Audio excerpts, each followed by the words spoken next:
This story opens with Joe, a man living with a past that never really goes away. The wounds keep haunting him to the point where Joe tries to end his own life. He puts a plastic bag over his head, letting himself slowly run out of breath while counting down from 50. But in the middle of it, something makes him stop.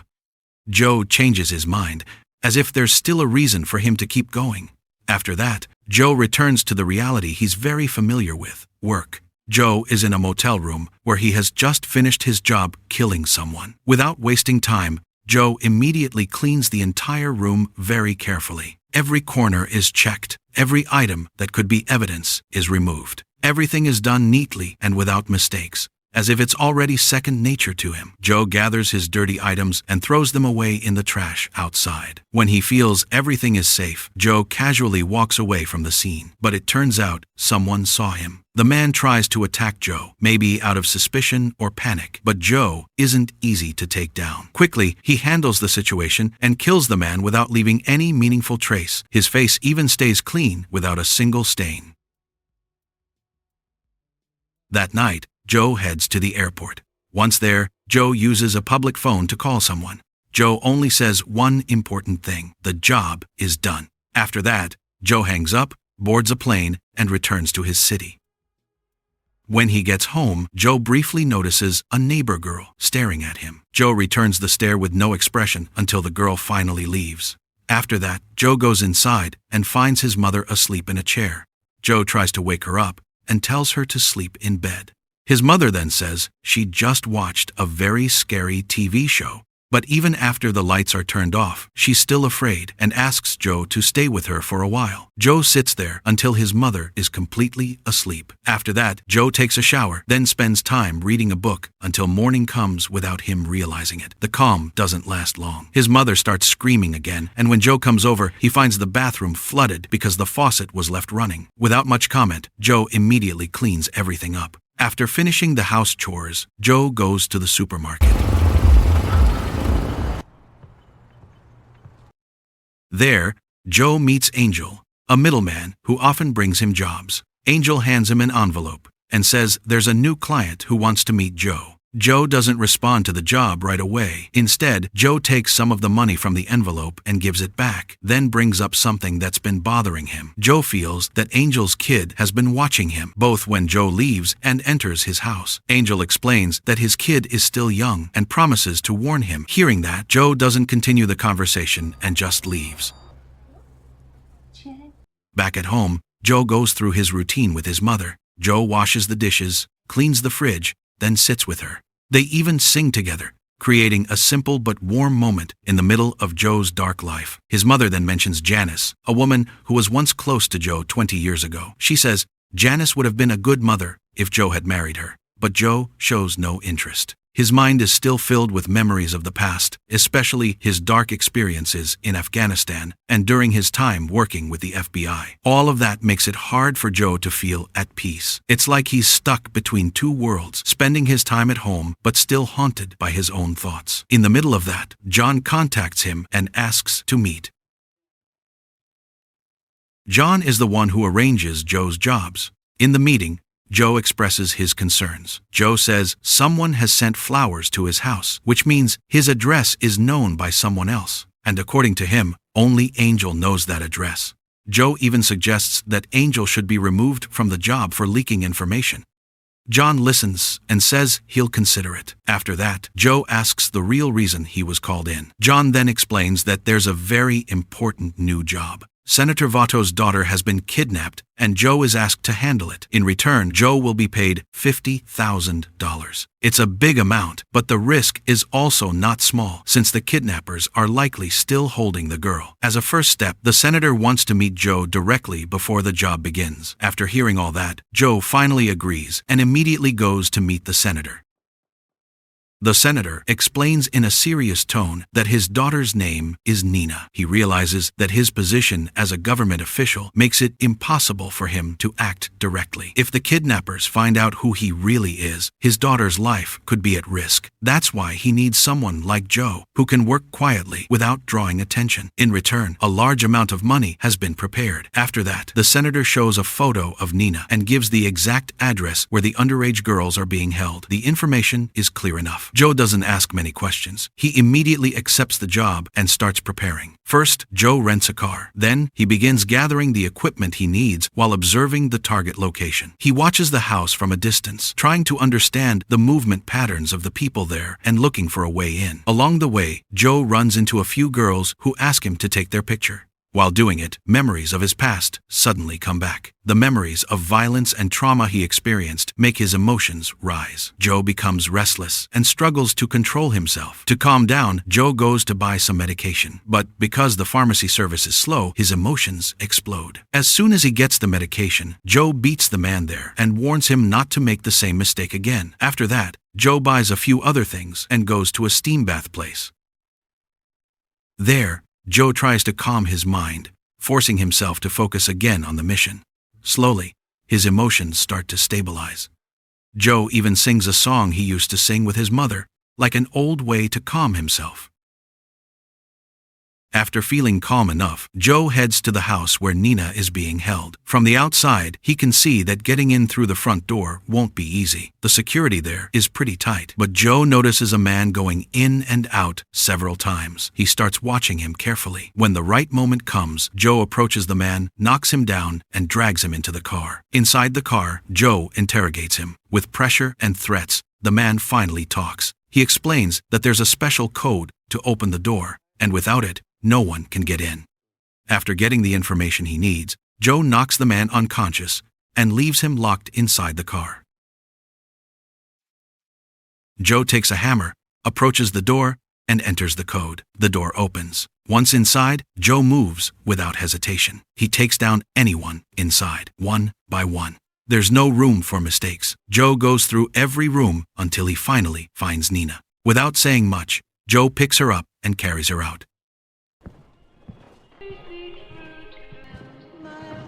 Joe manages to get out with Nina.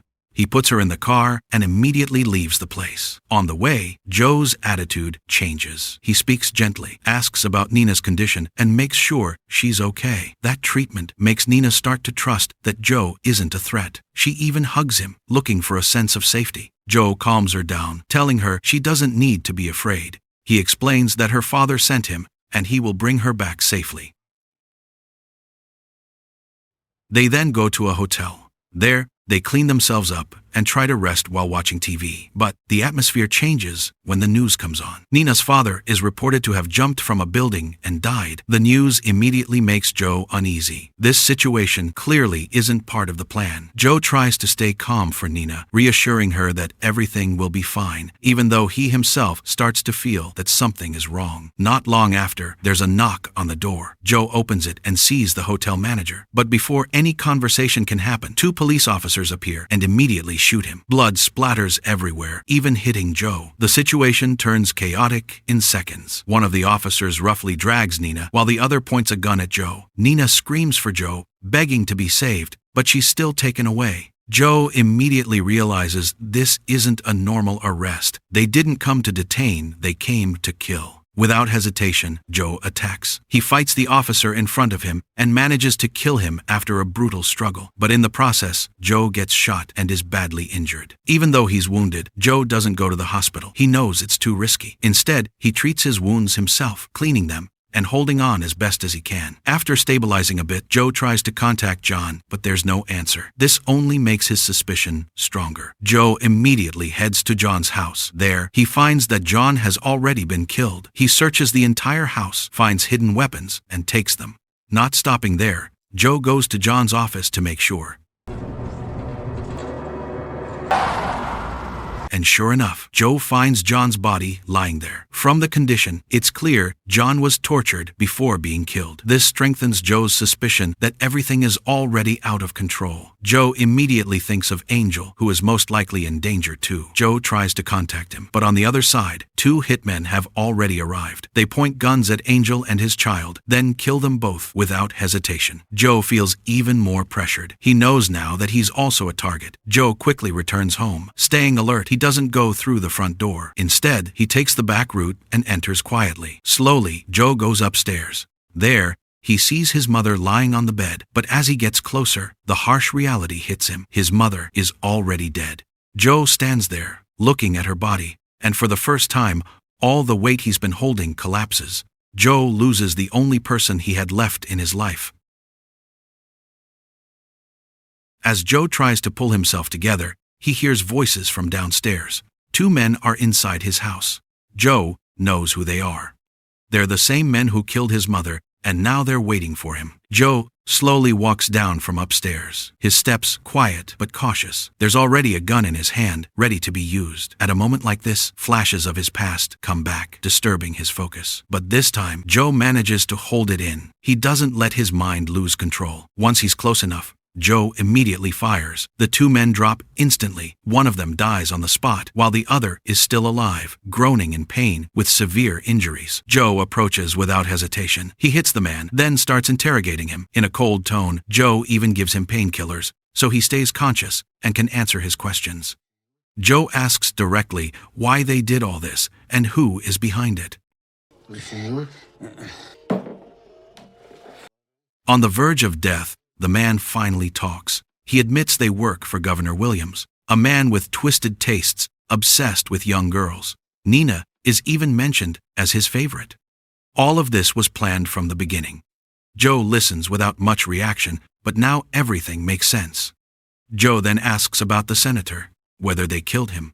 The man explains that the senator was actually involved in all of this. He was working with the governor, but when everything ended up affecting his own daughter, the guilt became unbearable. That's what made him choose to end his life. That answer is enough for Joe, but he still has one last question. When they killed his mother, was she afraid? The man says no. He says his mother was asleep when they killed her. That answer gives Joe a bit of relief. Without delaying any longer, Joe ends the man's life.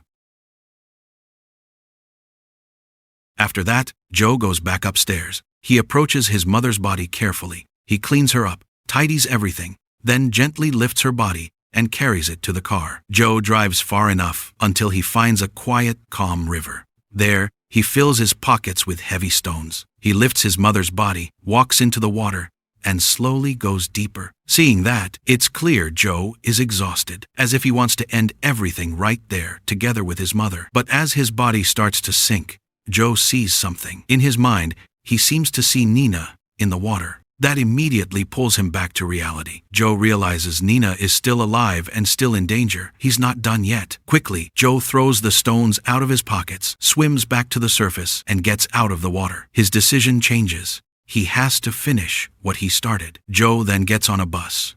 During the trip, he starts putting together everything that has happened. Slowly, everything becomes clear. The senator had long been involved in a human trafficking network. He kidnapped girls for powerful officials. He even handed Nina over to the governor himself for political gain. But when everything turned back on him, he couldn't bear the guilt. That's what led him to end his life. Now, Joe knows who the mastermind is, Governor Williams. Joe follows the trail to the governor's large residence. He sneaks in quietly. Inside, he finds many photos of young girls scattered around. That sight is enough to confirm that everything he heard is true. His anger grows deeper. Joe pulls out his weapon and starts moving. He takes down the guards one by one, without hesitation, as he goes deeper into the house. Finally, Joe reaches the governor's private room. He's ready to face the man behind all of this. But what he finds is unexpected.